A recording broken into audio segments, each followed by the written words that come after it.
rápido.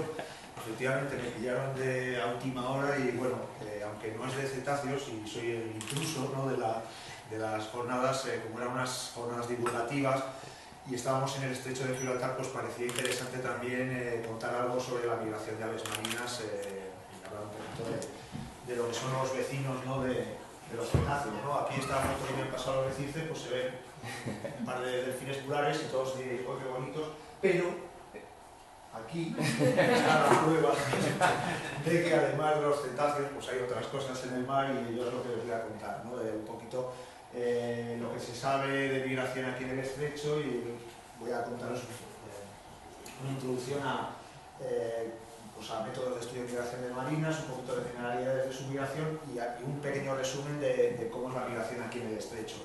Sobre todo pensando en que es un grupo del que prácticamente se sabía muy poco sobre su inmigración, que en los últimos años ha tenido un desarrollo grandísimo y probablemente similar a como está ocurriendo con los cetáceos, ¿no?, que el desarrollo de nuevas tecnologías pues ha permitido conocer aspectos que eran pues desconocidos hasta la fecha. En el grupo de las aves marinas, bueno, no voy a entrar en si son costeras, oceánicas o pelágicas, pero bueno, son un montón de especies. Era muy difícil pues conocer cuáles eran sus ciclos, sus rutas, sus dinámicas, prácticamente porque bueno, pues el mar es muy grande y es prácticamente imposible seguirlas día a día, ¿no? La mayor parte de la información hasta hace apenas 20 años procedía de las observaciones directas, es decir, gente pues, que desde costa o bien embarcadas en distintos tipos de barcos, pues iba recogiendo información sobre las especies que se veían y en qué fechas aparecían, ¿no? Y de esa manera pues, se podía ir, digamos, reconstruyendo hacia dónde van, de dónde vienen, etc., ¿no? Igualmente pues, hay un avance importante que es el marcaje con anillas, que permitía vincular las zonas de origen de las aves cuando se anillaban con las recuperaciones. El problema de las recuperaciones de aves anilladas es que estas se producen normalmente en zonas de costa, en playas o en zonas de roca y entonces, pues claro, al final tú tienes una distribución de las recuperaciones muy sesgada porque te aparecen en costa, pero no te dicen mucho de dónde viene, ¿no? Si esa anilla viene de un animal que lleva flotando mucho tiempo en el mar y por lo tanto de dónde ha venido. Más reciente ha sido el empleo de emisores, sobre todo lo que han sido emisores VHF y emisores de satélite, que han supuesto pues, una revolución en el estudio de las aves marinas y seguramente de otros organismos. Afortunadamente en los últimos años se han marcado ya muchas especies con emisores de satélite y se empieza a conocer con detalle de dónde vienen y a dónde van, ¿no?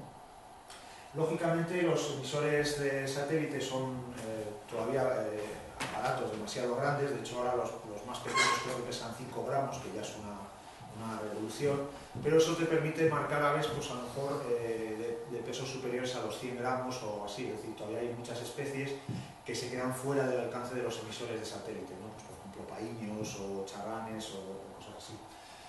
En los últimos años se han desarrollado otras tecnologías alternativas a los emisores de satélite, como son los geolocalizadores, que en este caso ya no funcionan enviando una señal, una señal de radio, sino que lo que hacen es grabar la intensidad lumínica y en función de la hora de salida del sol, la hora de puesta del sol, la duración del día, se puede llegar a saber la posición de ese ave a lo largo del año, ¿no? Y efectivamente, pues, este desarrollo tecnológico, pues, emisores satélite, geolocalizadores, pues, ha permitido por primera vez pues, reconstruir lo que son las migraciones de las aves marinas y ya hay información pues, sobre las migraciones de pingüinos, por ejemplo, con distintos sistemas de emisores satélite y, por ejemplo, también por primera vez se han conseguido reconstruir los movimientos de los albatros, que se tiran casi un año o más vagando por los mares del sur,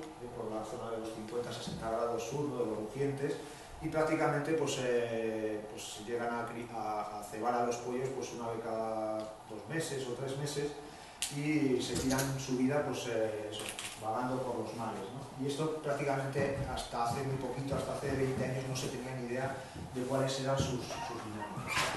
Esto es un mapa con las rutas, por ejemplo, de albatros seguidos por satélite Estos, por ejemplo, son datos conseguidos de charrán ártico, de migración de charrán ártico obtenidos con geolocalizadores. Esta es una de las especies pues, que tiene una de las migraciones más largas en el mundo, y en este caso pues, son aves que se han marcado en Dinamarca y se las ha seguido su migración hasta los mares del Antártico, y además no solo se ha visto dónde pasan dónde pasan a las zonas de invierno, sino que se sabe dónde paran a comer, cuánto tiempo tardan, y con un grado de precisión pues, que era desconocido hasta la fecha. Y esto está suponiendo, pues claro, una auténtica revolución en todo lo que es el diseño de áreas protegidas y áreas de interés para las aves marinas, ¿no? Esto también es otro ejemplo, obtenido con pardelas pichonetas, también con datos de geolocalizadores, y es muy habitual, bueno, pues eso, este tipo de situaciones, ¿no? que la idea de cómo se mueven, las distancias que se mueven.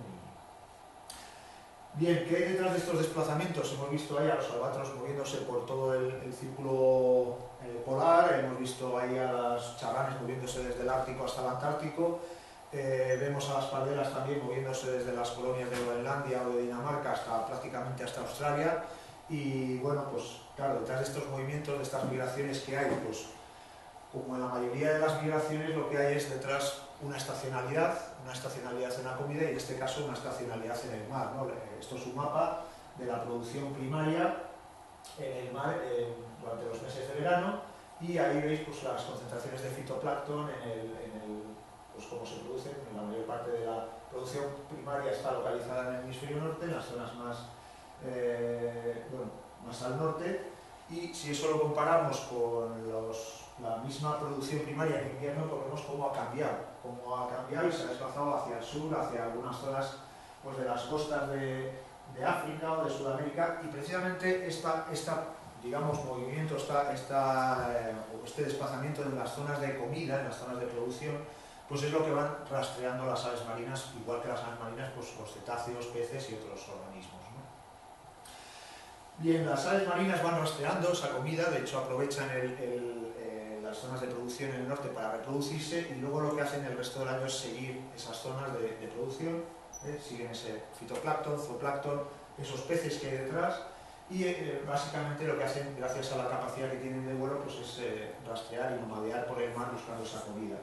La forma de desplazarse es importante, de hecho pues la mayor parte de aves marinas se desplazan por lo que se llama el planeo dinámico, que es por ejemplo los albatros lo alcanzan en su mayor perfección, pero lo hacen también, por ejemplo, muchísimo las pardelas y otros grupos, ¿no? Y hay otras especies que en vez de utilizar ese planeo, ¿no? que es un tipo de vuelo muy poco costoso desde el punto de vista energético, pues lo que hacen es moverse aleteando, que es mucho más costoso, pero digamos le da cierta independencia a la existencia de vientos o de otros tipos de recursos, ¿no? Y lo que sí que se sabe, y esto pues también se ha descubierto hace muy poquito, de hecho esto es una publicación de hace prácticamente 4 o 5 años, es que estas aves, para desplazarse por el mar estas grandes distancias de miles de kilómetros, daos cuenta que un charrán ártico puede moverse más de 15-20 mil kilómetros en cada migración de primavera y otros tantos en otoño, es decir, pueden hacer más de 50.000 kilómetros en un año en sus migraciones. Pues esos movimientos a través del mar durante esas grandes distancias las hacen siguiendo precisamente lo que se llaman las autopistas del viento, ¿no? Esas zonas de fuertes vientos, y lo que hacen las aves precisamente con el planeo es aprovechar esos grandes vientos para desplazarse grandes distancias sin prácticamente consumir energía.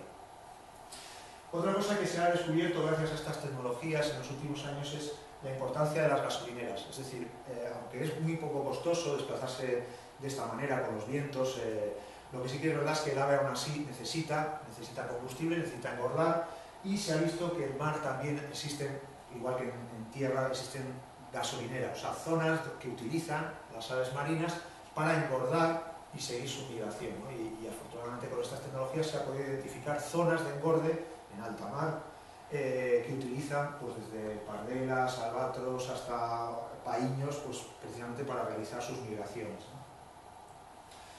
Y otro aspecto que se ha trabajado muchísimo en los últimos años, y además que ha sido un quebradero de cabeza y todavía lo es cómo consiguen orientarse estos seres, ¿no? en el mar, ¿no? Porque, bueno, lógicamente orientarse a lo mejor en tierra tiene ciertas ventajas porque uno puede utilizar la orografía, pero en el mar, en el que no hay ninguna referencia de ningún tipo, cómo consiguen estas aves desplazarse miles de kilómetros y volver al año siguiente al mismo sitio para reproducirse.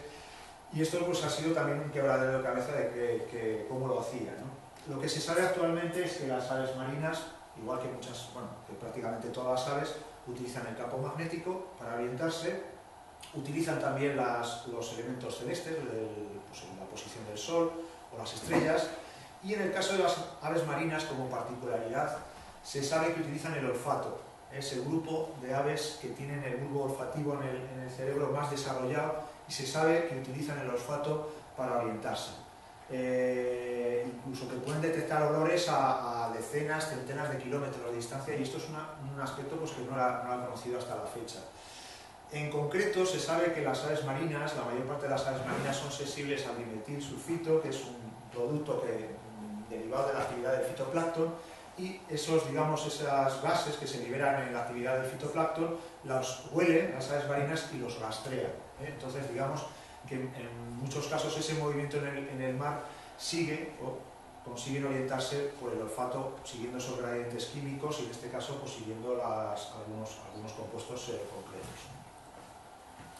Bien, ¿cuál es el papel del estrecho para las aves marinas? Porque claro, estamos en una posición un poquito particular. En principio, el estrecho de Gibraltar, aunque es un sitio bien conocido como estrecho, bueno, pues para la migración de las aves terrestres, es también un estrecho marino que separa el mar Mediterráneo del Océano Atlántico, y prácticamente en ese canal de 14 kilómetros pues, se concentran muchísimas aves en sus migraciones, en sus migraciones diarias.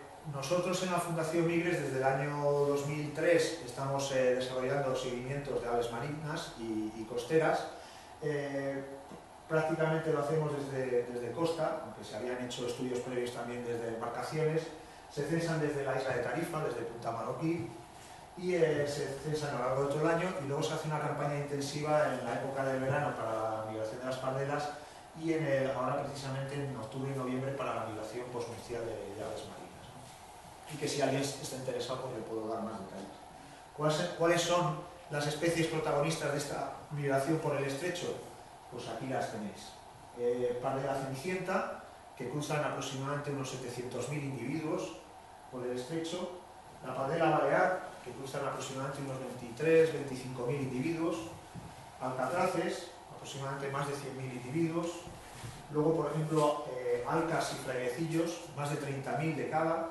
Y luego ya números menores de págalos, gaviotas, charranes y otras especies, ¿no? Este es el ciclo anual de paso. Hay migración de aves marinas durante todo el año, pero lógicamente se ven dos picos de migración, bueno, de hecho se ven tres picos de migración, uno de primavera, de marzo a abril, otro en el postnupcial, después de la cría, en septiembre y noviembre, en el cual estamos, y que posiblemente en la salida del domingo pues veréis pardelas moviéndose ya en migración. Y luego hay un caso un poquito particular, que es el de la migración de las pardelas baleares, que tiene lugar en verano, que ahora os contaré un poquito sobre ello. En realidad estas aves que cruzan por el estrecho siguen tres estrategias distintas. Una es la que tiene, por ejemplo, la pardela cenicienta. Estos son aves, pardelas cenicientas que se han seguido con emisores de satélite, marcadas en distintos lugares, tanto del Mediterráneo como del Atlántico, y como veis, pues siguen lo que se llama una migración en loop. Hay una cierta discusión de qué ha pasado, o sea, por qué hay ese desfase entre los números de la población estimada reproductora con los que nosotros contamos aquí en migración. En este caso hacen una cosa distinta. Las pardelas que salen después de la reproducción de las islotes de Baleares, lo que hacen es irse hacia el norte. Estos son aves marcadas con geolocalizadores y estas son las zonas, digamos, a las que van las pardelas baleares después de la reproducción. En este caso, salen de las Islas Baleares, aquí vienen a pasar en los meses de mayo, junio, julio, y se dirigen a pasar, digamos, la zona del veraneo en el Golfo de Vizcaya y en las costas portuguesas, que es donde van a mudar el plumaje, y luego engordar para luego volver a entrar en el Mediterráneo en los meses de octubre y noviembre para ir ocupando las colonias de cría. Y en el caso del alcatraz, digamos, la tercera estrategia, que la tienen también, por ejemplo, págalos, la tienen charranes, la tienen los álcidos, las alcas y los frailecillos. En este caso, al revés, lo que hacen es las aves del norte, de las colonias del norte del Atlántico, pues de Islandia, Islas Británicas, países escandinavos, lo que hacen es migrar hacia el sur y en este caso entran al Mediterráneo, una parte de ellos, a pasar el invierno. Entonces ahora mismo podemos tener pardelas cenicientas saliendo del Mediterráneo y alcatraces entrando a pasar el invierno. Y de hecho, pues probablemente en la salida de barco que se hace el domingo vais a ver eso, a veces en las dos direcciones, precisamente con esas estrategias de migración distintas. Y bueno, pues aquí veis otras especies que se pueden ver en el estrecho, pues las alcas, los frailecillos, que cruzan aproximadamente unos 30.000, que entran al Mediterráneo a pasar el invierno. Estos son movimientos de, bueno, pues de frailecillos. Una parte de los frailecillos que se ven aquí son aves procedentes de las colonias británicas. Los págalos, págalo grande, los escúas. Y aquí también tenéis datos de geolocalizadores, de aves marcadas en distintas colonias. Los págalos, bueno, el grande y el parásito, que están entrando ahora también. El págalo pomarino. Estos ya, los números de entrada ya pueden ser inferiores a los 4.000 o 5.000 individuos. Y luego ya el grupo de gaviotas, que pues tenemos la cabecinegra, la gaviota reidora, la gaviota de Aduín, la gaviota sombría, los charranes, las golondrinas de mar, ¿no? Charrán patinegro, el charrán común, los fumareles, que también pasan unos pocos miles por el estrecho, los paíños, no sabemos realmente cuántos cruzan porque este sí que es un auténtico fantasma de cara a la migración, se detectan muy mal, el paíño europeo, el paíño boreal o de Leach.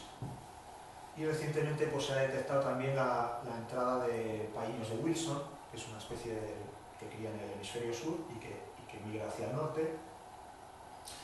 Y bueno, para hacerlo así muy rapidito, resaltar el estrecho como lugar importante para la migración de aves marinas y especialmente para las pardelas cenicientas, porque bueno, pues cruzan casi 1 millón de pardelas por el estrecho y en el caso de la pardela balear, pues eso, cruzan del orden de 25 o 26.000 individuos por el estrecho. De hecho, está considerado como un área importante para las aves marinas.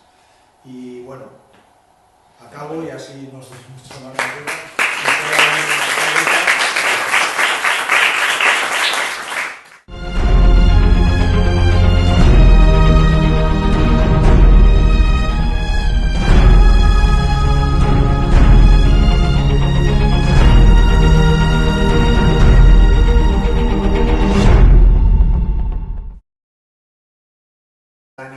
O pelágicas, pero bueno, son un montón de especies.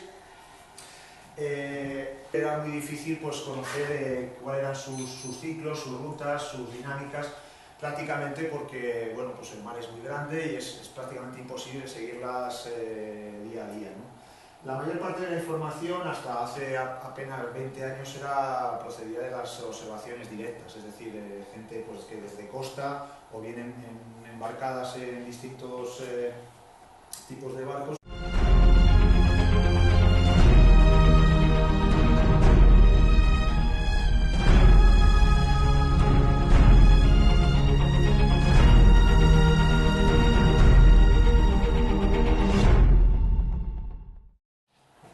Bueno, buenas tardes, tenemos la hora de comer, voy a intentar también ser rápido.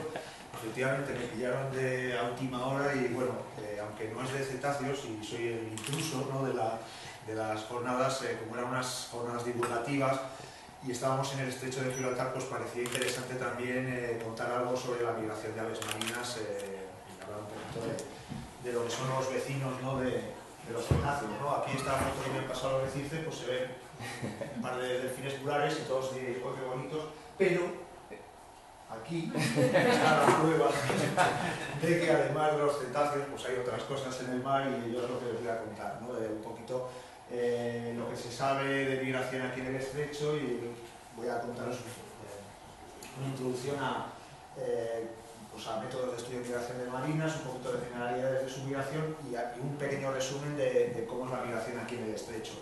Sobre todo pensando en que es un grupo del que prácticamente se sabía muy poco sobre su inmigración, que en los últimos años ha tenido un desarrollo grandísimo y probablemente similar a como está ocurriendo con los cetáceos, ¿no? Que el desarrollo de nuevas tecnologías pues ha permitido conocer aspectos que eran pues desconocidos hasta la fecha. En el grupo de las aves marinas, bueno, no voy a entrar en si son costeras o oceánicas, pues se iba recogiendo información sobre las especies que se veían y en qué fechas aparecían, ¿no? Y de esa manera pues se podía ir, digamos, reconstruyendo hacia dónde van, de dónde vienen, etc., ¿no? Igualmente pues hay un avance importante que es el marcaje con anillas, que permitía vincular las zonas de origen de las aves cuando se anillaban con las recuperaciones. El problema de las recuperaciones de aves anilladas es que estas se producen normalmente en zonas de costa, en playas o en zonas de roca, y entonces pues claro,